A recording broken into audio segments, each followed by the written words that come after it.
नमस्ते मित्रों। स्कूल संचालन करने के लिए एक छोटी सी सलाह मैं आपको देना चाहता हूँ। स्कूल का संचालन करना एक कठिन काम है, ये आप और हम बहुत अच्छी तरह से समझते हैं। और हिंदी बेल्ट में इंग्लिश मीडियम स्कूल संचालित करना और भी ज़्यादा कठिन हो जाता है। हम देखते हैं कि बच्चों से हमारी अपेक्षा बहुत ज़्यादा होती है। हम इंग्लिश को लैंग्वेज के साथ साथ इंग्लिश को एज ए मीडियम भी बच्चों को पढ़ाते हैं। अब बच्चों को हम बुक्स भी दे देते हैं, लेकिन बच्चे उसको समझ नहीं पाते हैं, सीख नहीं पाते हैं। तो उसका एक सबसे बड़ा कारण ये होता है कि बच्चे हर वर्ड का मीनिंग अपनी मातृभाषा में नहीं समझ पाते हैं।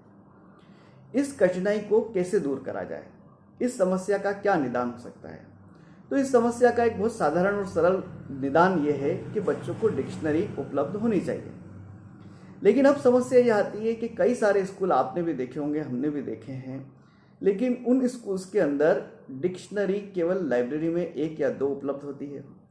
अब बच्चे इतने सारे हैं, कोई मीनिंग समझ में नहीं आ रहा है, तो ये उसको जाकर के वहाँ डिक्शनरी लेना और उस मीनिंग को समझना एक कठिन काम हो जाता है। एक ऐसा काम हो जाता है जिसमें बच्चों को ये लगता है कि ठीक है, अभी नहीं, थोड़ी देर बाद हम इसको सॉल्व कर लेंगे। मैंने जब प्रिंसिपल था तो मैंने इसका एक बहुत अच्छा सॉल्यूशन निकाला और मुझे इसका बहुत अच्छा परिणाम भी मिला। मैंने बच्चों की हर क्लास में एक एक डिक्शनरी उपलब्ध करा दी। कुछ डिक्शनरी मैंने कॉरिडोर में भी उपलब्ध करा दी।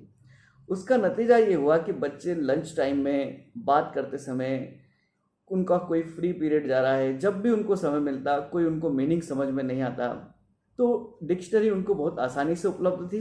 वो उसमें अपना मीनिंग देख करके और अपनी प्रॉब्लम को सॉल्व कर लेते थे। इस तरह से स्कूल में कोई 20-25 डिक्शनरी हमने जगह जगह पे प्रोवाइड कराई और उसका बहुत बेहतर हमको नतीजा मिला।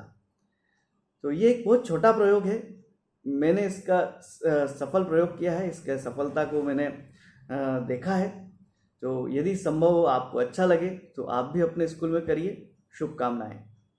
Thank you.